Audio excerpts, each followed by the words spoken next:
তৃতীয় দফায় তীর্থযাত্রীদের নিয়ে অযোধ্যায় রাম মন্দিরের উদ্দেশ্যে রওনা হলো বিশেষ ট্রেন আস্থা। আজ সন্ধ্যে 7:30 নাগাদ ট্রেনটি পুরুলিয়া স্টেশনের 1 নম্বর প্ল্যাটফর্ম থেকে দর্শন নগরের উদ্দেশ্যে রওনা হয়। সবুজ পতাকা দেখিয়ে ট্রেনটিকে রওনা করান কেন্দ্রীয় শিক্ষা প্রতিমন্ত্রী ডাক্তার সুভাষ সরকার। উপস্থিত ছিলেন পুরুলিয়ার সাংসদ জ্যোতির্ময় সিং মাহাতো সহ বিশিষ্টজনেরা। এদিন তারা ট্রেনের তীর্থযাত্রীদের সঙ্গে কথাও বলেন।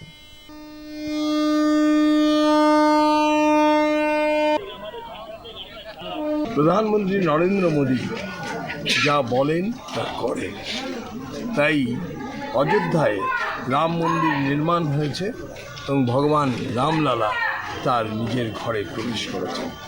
আর সেই মন্দির দেখার জন্য সারা বাংলা কেন সারা দেশ জুড়ে সমস্ত ট্রেনে রাম ভক্তরা যাচ্ছে। তো সেই রকম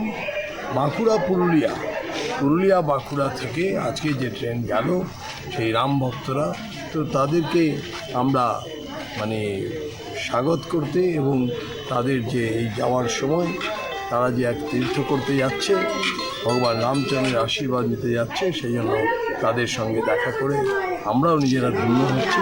আমরা বলবো প্রভু রাম ভক্তের যারা গেছে তারা ভালো করে তীর্থ করে ফিরে আসুক। প্রভু রামের আশীর্বাদ পুরুলিয়ার উপরে আছে, বাঁকুড়ার উপরে, পুরো পশ্চিমবাংলার উপরে আছে।